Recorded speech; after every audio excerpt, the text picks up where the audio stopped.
This episode of the Creep Street Podcast is brought to you by Martini Coffee Roasters. You know, people always look at me weird when I say I start off every morning with a big old martini. But then I set them straight, and I tell them I'm talking about Martini Coffee Roasters coffee. A delicious coffee made by the Martini family. They roast their coffee using a traditional method of sight and sound to roast those little babies to perfection. And they also sell green coffee beans for those home roasters out there. And right now, fans of the Creep Street Podcast can get 20% off their entire order by using the code CREEPSTREET at martinicoffee.com. Once again, for 20% off your order, use the code CREEPSTREET at martinicoffee.com. Martini Coffee Roasters, the perfect coffee to keep you creeps caffeinated. You've taken a wrong turn down Creep Street.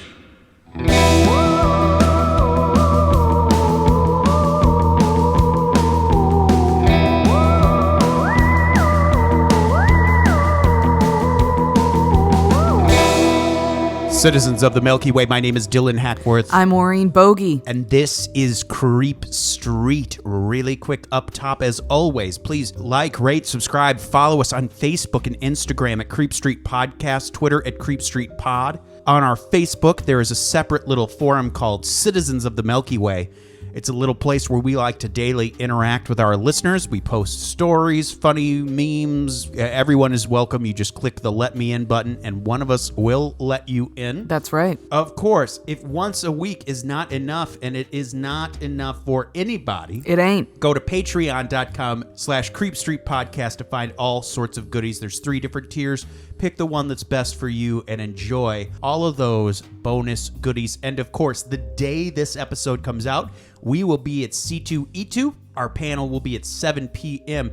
at the McCormick Center in Chicago, Illinois. Creep Street Live and Undead. We're going to be talking about the great Iroquois Theater fire of 1903, among some other things. Incredible stories, and we can't wait for this weekend. We really can't wait. It's going to be such a blast. And thank you to everyone who has been listening, who's been telling us they're excited to come check us out at C2E2. Really, we just are so grateful for you, for all of you. And thanks for being here for this ride. Absolutely. Now, I'm going to go ahead and I'm going to zip up these lips. Oh, come on. You see, November, we did a lot of interesting things. We did. We did cults. We did UFO shit. We did a murder. We did phantom clowns. We kicked off December with the Night of the Silver Man. Like some interesting stuff. But I think it's time we get back to our roots. Our bread and butter. Our bread and butter. Let's talk about things going bump in the night. Maureen, what are we talking about today? Today, we are talking about the Haunting of Hellfire Farm.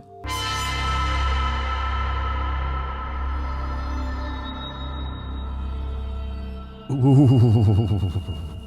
Considered by Wow. many, I've heard many people refer to this as the Amityville Horror of Wales. Yes, I have heard that as well, too. And honestly, I feel that. There's It a lot kinda- of similarities there. It does kind of be, this is obviously a very scary story that not a lot of people have covered. No, and it's weird that not a lot of people have covered it because it's a good one and it's spooky, it's weird. Before we get started, as always, let's talk about our sources. Please. First was a fantastic book called Testimony by Mark Chadbourne. That is a book all about, it's kind of like the quintessential book on the haunting of Hellfire Farm. Absolutely, yes. Also, a great article from The Mirror entitled Terrifying Real Story Behind Channel 4's True Horror Hellfire Farm, The Richest Family's Torment, including what they couldn't show on screen, by Joanne Rowney. Once again, headlines are getting too long, but thank you for writing such a great article, Joanne. Yes. In fact, we did watch that BBC4 special, The True Horror. We did watch it. We watched it on Shudder, and have to say, as good as it was, as well made as it was, it barely even touched it didn't really like scratch the surface. It didn't even really scratch the surface of this story. And that's what you Right. told. Now, you've read the book. I haven't read the book, so I wouldn't have known that. So I am very excited for this episode because a lot of this I haven't been privy to. Oh yeah, no, this is an interesting one, and I understand why for the Channel 4 series why they just why they kept it a little bit more concise. There's only so much you can kind of show in that period of time in a TV show. I understand it, but I'm excited today to really get down to it. Oh, yeah. So our story takes place between May of 1989 and June of 1995. Our story revolves around the Rich family, specifically Bill and Liz Rich. Now, before we get started, I'd like to read an excerpt from the book here that I think just really encapsulates what we're going for here. Our rational mind tells us we are at the mercy of strictly defined rules that allow no place for the paranormal. What then of the testimonies of everyday people, doctors, lawyers, secretaries, shop workers, and office managers, people who are not unduly gullible, who live their lives fully in the real world, yet who have experienced something that cannot be explained away by science. Sometimes, in the quiet of our lonely rooms, we look deep inside ourselves and feel that life is strange, that the rules aren't so rigid, and things and thoughts and happenings creep around the shadows of our lives, yet never enter the light. We would never admit it in public, but in our hearts, we fear. Well, kind of a chilling little excerpt there. Yes, I think that's just a good reminder for everyone to say, sometimes these stories can seem fantastical or out of the realm of possibility, but a lot of people have come forward and said that they have seen these things or said that they've experienced similar things, so something is going on. Absolutely. Now, Bill Rich was an artist who had a very interesting past. He was in the Navy, but while he was in the Navy, he actually ran away and lived with the natives in Borneo for a while, before he was eventually caught by the Navy and eventually court-martialed. During this time, he traveled around a lot, but he eventually became a pretty well-known and well-respected artist. Okay. His first marriage ended in a pretty negative way, but he did remarry and he was with his new wife named Liz, who was an herbalist and also had had a lot of experience traveling around. Bill had a teenage son from his first marriage named Lawrence. Now, Lawrence didn't quite gel with Liz. However, he was starting to accept the fact, at least, that Liz was now his stepmother and part of the family, even if he didn't necessarily love the idea. Uh-oh, okay. Yeah. So there's a little tension in the room A little already. tension in the room, and also he was a teenager, so what does that, remind us a little bit of possible poltergeist activity, so let's keep that in mind. Okay. But the family was very much looking for a new beginning. They really just wanted a chance to start over and be able to really have a great new life together as a family, especially because Liz was pregnant with their first child together, Bill's second child, of course, but their first child together. Right. And when they found this wonderful place, they didn't call it Hellfire Farm. They called it Heolfanog, I believe is how you would say it. It's a Welsh word, so sorry if I'm saying that wrong. But when they found this incredible property, this old farmhouse with different buildings on the property, they knew that this would just be a perfect place for them, a quiet respite from society. It was just going to be a fantastic new place for them to start over. Oh boy, was it ever. Yikes. Now, before we get to them moving into Hellfire Farm, however, I do think that we should talk about a trip they took to Egypt not long before they moved in. On their trip to Egypt, they went to the Pyramid of Cheops. Once again, sorry if I'm saying that incorrectly. And now this pyramid was guarded apparently by the falcon god Horus. Oh boy. Keep that in mind later as we go on. Absolutely. Horus was an ancient god during the ancient Egyptian times who had the body of a man but the head of a falcon. a little scary. And also, Horus, we haven't really talked too much about Aleister Crowley yet. That's right. That was who his wife, when she led him to the exhibit, that was an exhibit of Horus. That's right. She was in contact with Horus, apparently, when they were on their honeymoon in Egypt. Yes, exactly. So that's just kind of an interesting kind of connection between the two. But they entered this pyramid and they had a very, very interesting experience. Liz was the first to reach their destination, but as soon as she stood alone in the stark room, she saw something that baffled her. Tiny lights, like lasers, shimmered among the walls, although there was no mechanism that could have caused them. Anxiously, she asked Bill and Lawrence if they could see them too. They couldn't, but she could tell instantly that they were uneasy. Liz asked what was wrong, and Bill replied nervously, "I don't know. I can feel something." Lawrence nodded in agreement. A second later, they all felt a presence in the room with them. Nothing was visible, but an irrational terror gripped them all simultaneously, as if their lives were at risk. In an instant, they were scrambling wildly along the corridor, and they didn't stop until they were out in the sun. As they rested near the entrance and tried to understand what had happened to them, an American tourist asked Bill what it was like inside. "Fucking horrible," he replied. So keep that in mind as we go forward. Fucking horrible. Yikes. Now, some other strange things happened before they even moved in. The last meal that they bought before moving into Heol Fenag was $6.66. Their first grocery run when they arrived at Heol Fenag was $66.60, and a car with the license plate BST666 almost hit them on their way to their house. Okay, I'm starting to see a theme here. Starting to see a little bit of a theme. Okay. Now, when they first moved in, they really felt like this place was perfect for them. Liz even mentioned that it felt like there was this like dome above the whole farm that was just guarding them and keeping them safe. They felt like the place was light and airy, the place was big, and it just was a very exciting time for them. Not too long after that, their son Ben was born, and there were a lot of complications during his birth, but he ended up being healthy and okay. But it wasn't too long until after Ben was born that some issues started to occur. They started to hear really loud footsteps on the upstairs landing, almost like it was someone with hobnail boots on.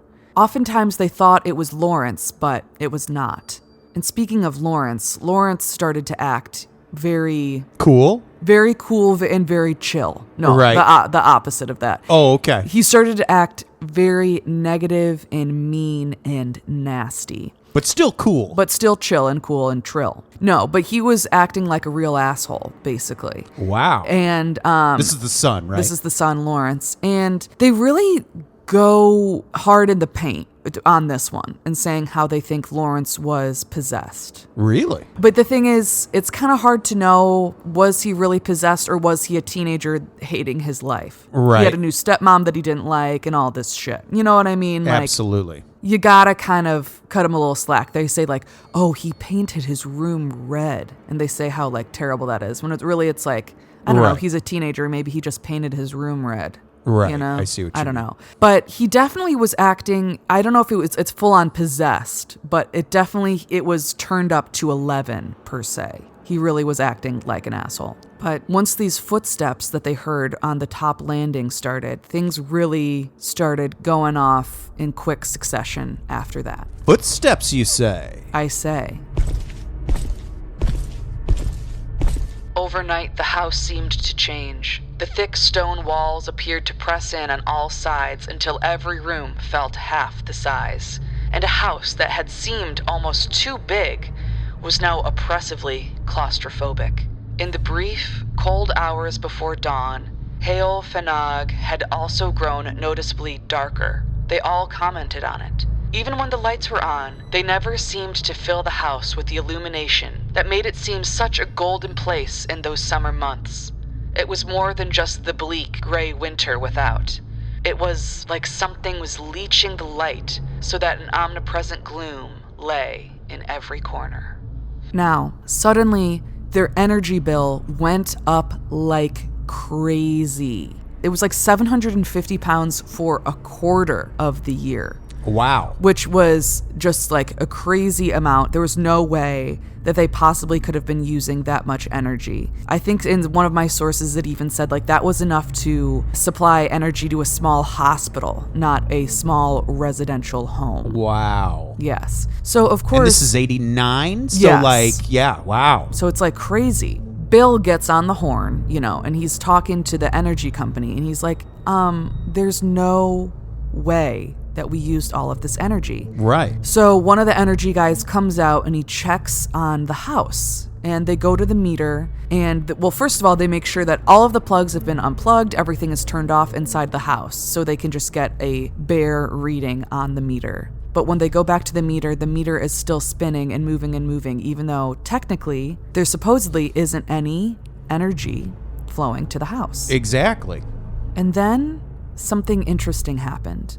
Bouncing lights started to appear all over the barn, just like they saw in the tomb in Egypt. Oh. It was almost like lasers that they were able to see just bouncing all over the room, these balls or these streams of light going everywhere. Wow, okay. And the energy on the meter was just spinning out of control, going up, up, up. There's no way, any way they could have possibly used that energy.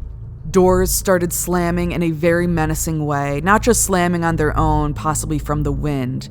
They were slamming in a way that they were almost trying to send a message, purposely trying to scare them. They also felt like eyes were constantly on them. They felt this malicious, malevolent feeling like they were constantly being watched. There were terrible smells of sulfur. That's not good. Yeah, that's bad. But then they would get these smells of incense. They would get really, really cold and really hot in certain pockets of the house with absolutely no explanation. And all of a sudden, Bill's painting orders started to dry up out of nowhere. Like these orders that he had that seemed like they were a done deal, these people were calling up and canceling them out of nowhere. That's weird. For just their own specific reasons, yeah. Not because of him or anything. No, just kind of for no reason. You know what I mean? Like it was just like very bizarre and unknown. Just all of a sudden, all of his orders were drying up. Then there were issues with the animals that they had in their house. Some of their pets were going mad, running around, hitting their heads on the wall. They were going mad and running away, some of them just getting sick, and some of them just dying. Wow. So they had like actual animals on this farm too, like not right. just pets like a dog or a cat. They had like a dog, they had a cat, they had a pig, they had some goats. They were having issues with all of these animals. Also, cars parked outside the house would be drained of all of their energy. The battery would just be completely drained for no reason, which is also something that was very bizarre to them that they could not understand. Wow, so it's like something is literally drawing energy from all sources. Yes, for anywhere that it can, it's taking all of this energy out of the house. Wow, okay. And I mean, I feel like that's probably what those lights are, is all of that energy that it was able to conjure to be able to create all of these lights that were bouncing around. Right. And when the lights were seen by the energy maintenance man and as well as Bill, that wasn't the only time that those lights had been seen flashing around the barn. Liz had seen them before, and it's very bizarre and very, very weird. Now, all of these separately may not seem like they're all that scary. But when you put them all together and you're living in it, I mean, it's got to be absolutely horrifying. Oh, for sure, yeah. And there's a great quote in the book here that I think puts it into words really well. When the props that hold up life fall down, the unknown and unknowable sweeps in, and suddenly the only emotion one can comprehend is fear. That psychological instability haunted Bill and Liz as much as the unseen spirits. Just the unknown constantly, that you don't really understand what your day is going to be or right. what is possible or what isn't possible has got to be just so draining and so hard to be around. Right, absolutely. Now, eventually they had a vicar come out to the house and bless the house. And this did seem to help, but it only helped for like 2 days. And then things just kind of ramped right back up to where things were. And it wasn't long after that until Liz saw something. She didn't just feel something or see some lights. She saw a full apparition. As she pushed open the creaking gates and began to heave the pram over the ruts in the drive, Liz glanced up at the house and instantly felt a chill flood her system. There was a face framed in the tiny, dark window of the nursery. She saw it in such stark detail, it was obvious it wasn't a trick of the light. And even though it faded after the initial contact of their eyes, Liz had no doubt that it had been there. It was a woman, her face wrinkled with old age, yet a ghastly pale counterpointed by staring eyes like black pebbles. Her expression was one of great sadness. All of Liz took this in an instant. She pushed the pram as fast as she could to the door, then snatched up Ben and listened for any sound. After a moment or two, and with her heart pounding madly, she started to climb the stairs. Okay, so she saw a woman. She was outside? She was outside, and she saw a woman standing in the nursery of Ben's nursery. Up on the second floor? Yes, and when she went up there was nothing up there. Wow. No one was there. Okay, starting to escalate here. Starting to escalate. It wasn't long after that they started to see even more apparitions. They also saw a man with a horrible head injury, as if he had been involved in a car accident. Bill one day saw a beautiful woman trying to beckon him, and when they talked to some of the people that they were discussing these things with, vicars, priests, spiritualists, things like that, they were told that that was the spirit of seduction, and they must be very, very grateful that Bill did not follow this spirit. I was going to say, this sounds a little bit like a succubi. Yes, At least what Bill saw. Now, it's interesting. Did they mention at all how these figures, how these entities are dressed? Like, do they look like they're in period clothing? Like they're from another time, do they sometimes say? Yes and sometimes no. Sometimes, like this woman, the spirit of seduction, she was just wearing like a long white dress. Right, so kind of like timeless in a way. Yeah. Okay. Whereas the old woman that they saw, I think she was in kind of more old-fashioned type clothes. And they didn't mention this man with the head injury, what he was wearing. Right. But it seems like whenever they saw someone, it kind of ran the gamut of different kind of time periods. That's interesting. Okay. Yes. Because I think that would either imply there is a collection of hauntings from across time. Right. Like different eras of time, or this is something that will conjure itself in different images. Right. Or maybe it's like different ghosts from the area are being drawn in to this place for some reason. Right. So maybe it's not all happening at the house per se, but it's from the area it's being drawn in. And that's an idea we have to think about. Like, say there is this entity that is consuming energy, be it electricity, be it energy from living people. It might also draw energy from other spirits. Spirits might get trapped there that are haunting the place that don't want to be. That's not like they're there because they have a history with the place. Maybe they're drawn there or kept there.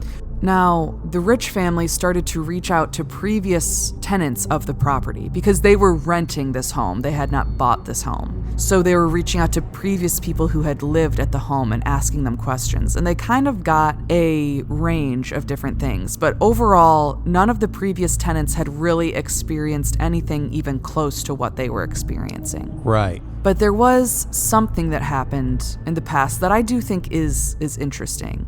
A previous tenant had said that radiators kept coming off of the walls in the house. And this happened over and over again, and that the maintenance guy had to come back many times to reinstall the radiators back in the wall after they had just seemingly popped out on their own. That's interesting. Radiators, like a heat. Yeah. Yeah, and you'd think they would be fastened to the wall with... They're like screwed in. Screws, yeah, right. Or just, yeah. Now, the maintenance man eventually screwed the radiators in a fashion that was kind of through crosses. I don't know exactly how it works, but screwed in a way with something that looked like a cross. Okay. And apparently that did the trick, and the radiators no longer popped back out. Well, damn. Now, at this point, money was so tight because Bill was barely working. He just didn't have a lot of work coming in. And didn't the electric company, didn't they say, fuck it, you gotta pay it? Yes, they said you still have to pay because the guy who saw these lights flashing around, he didn't say anything that he saw that to his boss, because that would probably just make him look bad. So he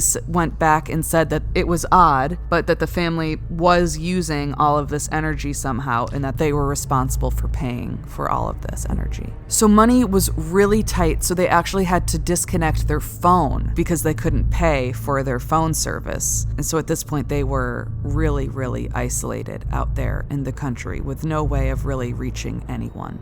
So spiritualists, as well as vicars, priests, and people of the like, did come by the house, and there were a lot of theories of what was going on. Pretty much all of them saw an old woman there, probably the same old woman that Liz had seen, and Liz would continue to see. She didn't just see this old woman one time, she saw her multiple times. Interesting, okay. As well as something that was conjured up, possibly by pre-Christian Celtic people, that it was possibly used as a burial ground, and also they saw 7 witches. That witches were possibly using this area as a place for them and their coven.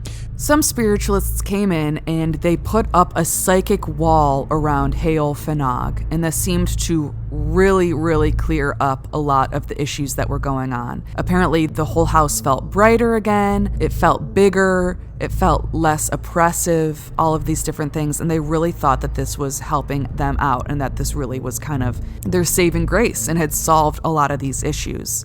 However, then a lot of issues began to happen in the surrounding areas, such as animals being born in the area blind and deformed. But Bill at this point actually was commissioned to paint one of his neighbor's horses. It was their favorite horse, and Bill was so excited to finally have some work. So he got started painting this horse, and he did the best that he could. He did a really great job. However, one of the back legs, he was having trouble painting. He kept painting over it and over it and over it. You know, horses' legs are kind of weird, so I'm sure that painting them would be really hard. But eventually he said he got it to a good enough place that it was barely noticeable. It wasn't perfect, but he said it was okay. And he delivered the painting, and the neighbors were just absolutely overjoyed with this painting. They were so excited. However, not long after the painting was completed, the horse injured the same leg that Bill had trouble painting, ended up dying at the exact same spot where Bill painted the horse. Are you serious? Yes. They had to just bury the horse in the spot where it died because, you know, horses it's a big-ass horse. So big. And the neighbors burned the painting and never called Bill ever again.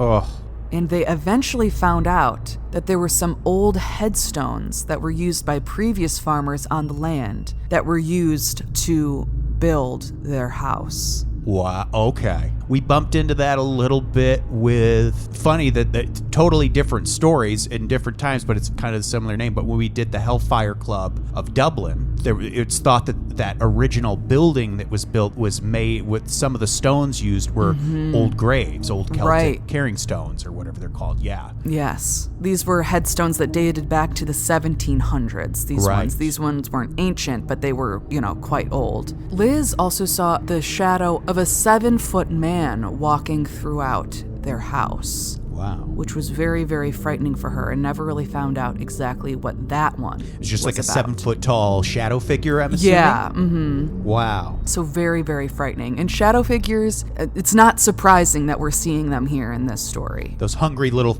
Yes, we don't know, as you may remember from our 2 Shadow People episodes, we don't know exactly what Shadow People are, but it makes sense that they would show up in a place like this. Absolutely. Yeah. Now, one thing that they were able to find out for sure what happened there, or something that happened in the surrounding area, was there was a murder in 1848. 18-year-old James Griffiths was attacked by 23-year-old Thomas Edwards.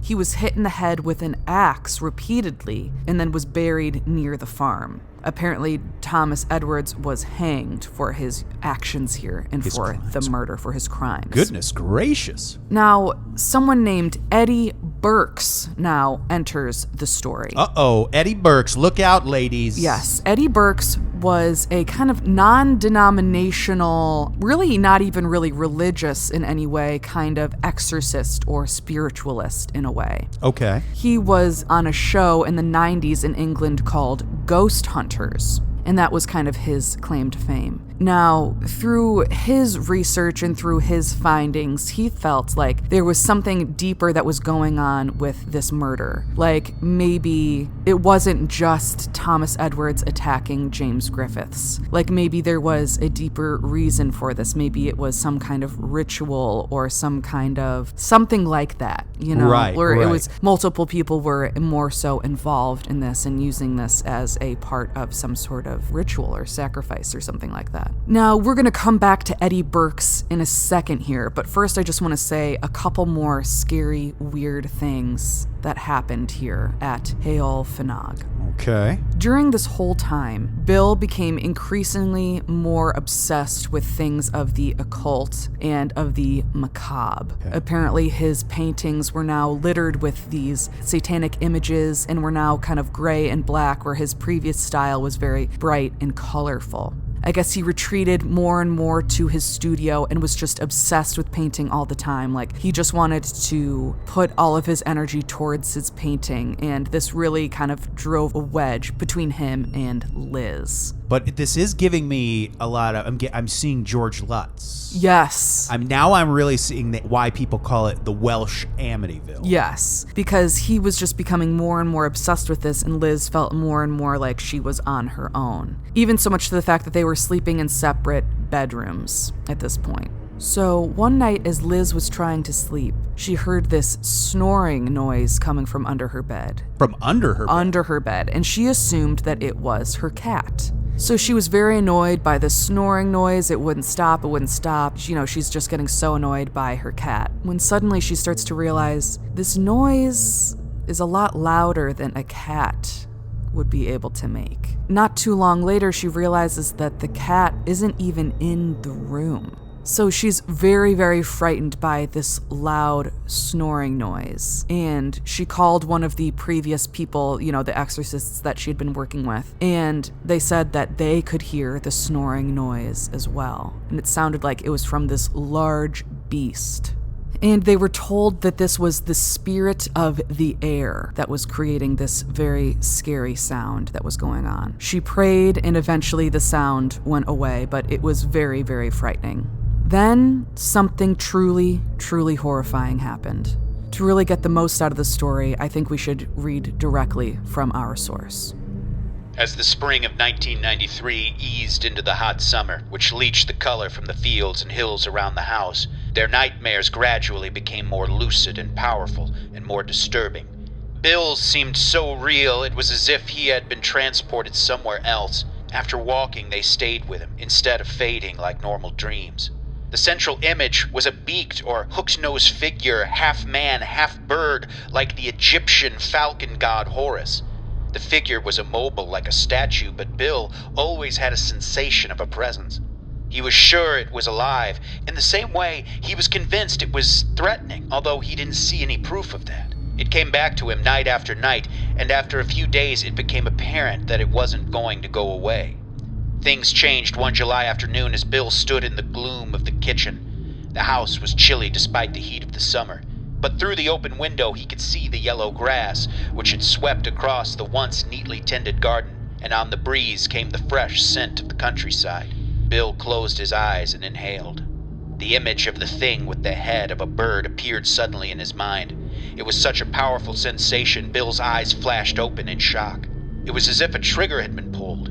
There was a vertiginous feeling of something rushing in that made him feel giddy. Then he felt bands of tension tightening across his chest. It was his body responding to something he felt on a subconscious level, the sudden change in the atmosphere of the house. No longer simply uncomfortable, it had become charged and dark once more. The hairs on his arm tingled erect. Bill felt like he was suffocating. Terrified, he turned to rush from the kitchen, and in that instant he saw it there with him. It was watching him, still like a statue, but on some level he didn't understand. He could sense both mockery and threat. Bill felt it was telling him that it had returned, that it could not be beaten. His head whirling, Bill scrambled upstairs to find Liz. She was in the playroom with the children. The happiness drained from her face when she saw Bill's expression. "Pray with me," he said. "What?" "Pray with me." Bill took her by the hand and led her into the next bedroom, while the children played happily together. They closed their eyes and prayed for strength as David Holmwood had showed them. A second later, the thing was there, and this time they both saw it. Liz's hands fell away in horror. "That's it, Bill. That's the thing. Keep praying." There was a trembling desperation in his voice as he willed the thing to go away. Next door, the children laughed wildly. A toy crashed to the floor. "It's not going, Bill." He could hear fear and despair in her words for the first time in nearly 2 years. Bill glanced sideways. There were tears streaming down Liz's cheeks.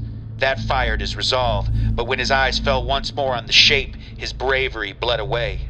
"Please go," he begged, "in the name of Jesus." And then it was gone, winking out like a candle being snuffed. But the atmosphere it had brought with it remained.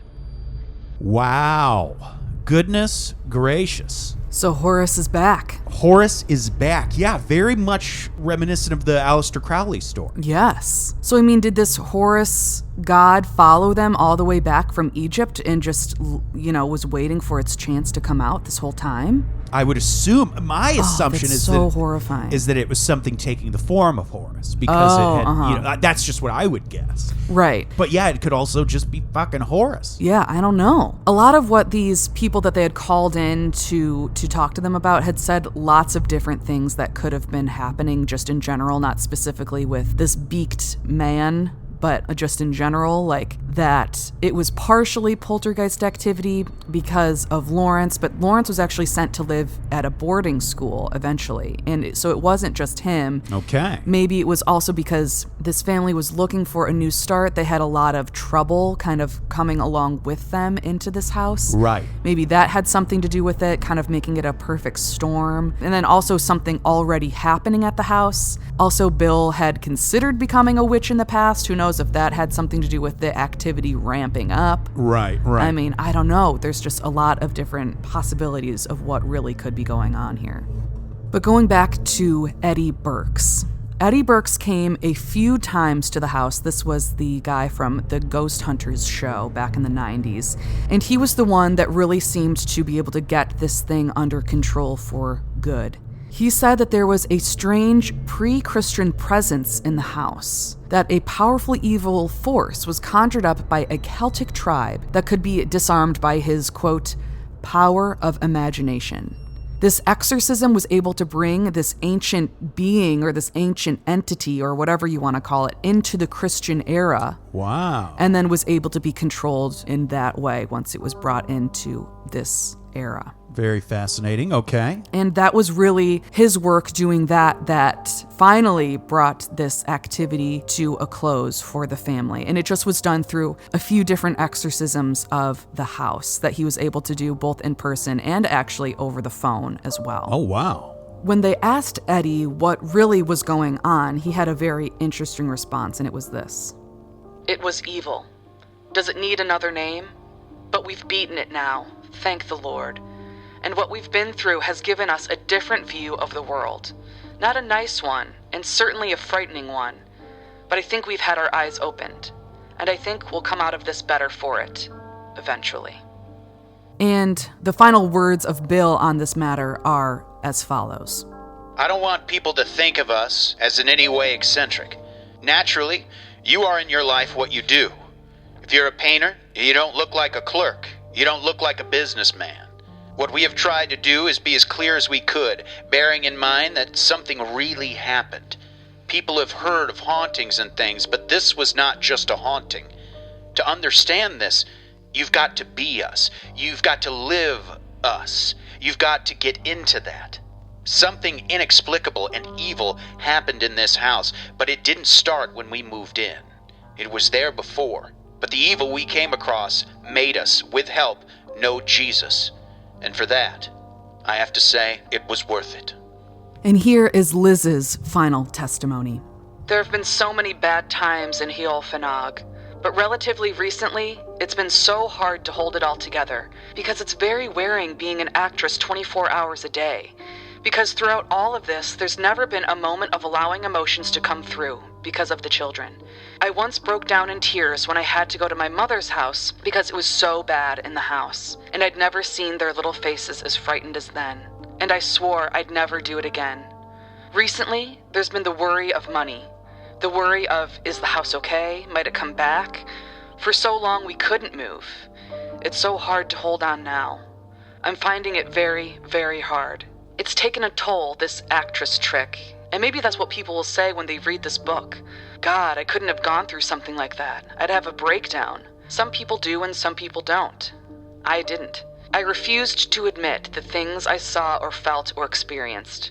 They can't be true. How can they be true? Even though I know they are, you can pretend. I think it's called a state of denial. Now, though, relatively soon, I think there's going to be a way out. A way. This is the end. This book of this experience. Our faith in Jesus grows day by day, and I feel he will rebuild our lives. Once we've given our testimonies to what's happened, I hope we can put it all behind us for good, forever. So these folks, it sounds like, weren't really religious before this experience. No. And this really... This brought them to Jesus, quite literally. Wow. Yeah. Okay. Yes. Okay, very interesting. Yeah. And unfortunately, this experience did drive a wedge between Liz and Bill, and they did get divorced. And unfortunately, Bill passed away not too long after their divorce. But it seems, though, that the haunting that they endured at Heol Fanag did stop there. And that is going to wrap us up for the haunting at Hellfire Farms. Maureen, thank you for doing all of that research. Oh my gosh, of course, it was my pleasure. It was such an interesting one to research, and I recommend you guys watch that show either on Channel 4 or Shudder or wherever you can find it, called True Horror, and it's the Hellfire Farm episode, and it's very interesting, and I would love to hear what you guys think about it when you watch it. Now let me douse you with the names of our top-tier Patreon subscribers. Please do. Please do. Of course, the Dream James Watkins, the Finnish Face Via Lundqvist, the Madman Marcus Hall, the Vivacious Vicky McHugh, the Tenacious Teresa Hackworth, the Heartbreak Kid Chris Hackworth, the Oh-So-Suave Sean Richardson, the British Bone Breaker Bex Martin, the Notorious Nicholas Barker, the Terrifying Taylor Lashmet, the Count of Cool Cameron Corliss, the Archduke of Attitude Adam Archer, the Sinister Sam Kiker, the Nightmare of New Zealand Noeline Vivilli, the Loathsome Johnny Love, the Carnivorous Kevin Bogey, the Killer Stud Carl Staub, and the Firestarter Heather Carter. Wow. Dylan, thank you so much for reading off those fantastic names. You know we love them, and we cherish them. And we cherish all of you listeners, everyone that is a member of the Creep Street Homeowners Association. Absolutely. Of course, like, rate, subscribe, tell your friends, tell your family, spread the gospel of Please. Creep Street. And of course, if you want more, go to patreon.com/Creep Street Podcast. Also, remember, please get in your personal stories for our real true stories that we will be doing a personal stories episode here in December coming up quick. So please get those to us as soon as you can so we Yes. can get those, make sure they are in this episode. Already got some very creepy ones. Oh my gosh, we're so excited. Citizens of the Milky Way, my name is Dylan Hackworth. I'm Maureen Bogey. Good night and goodbye. Goodbye.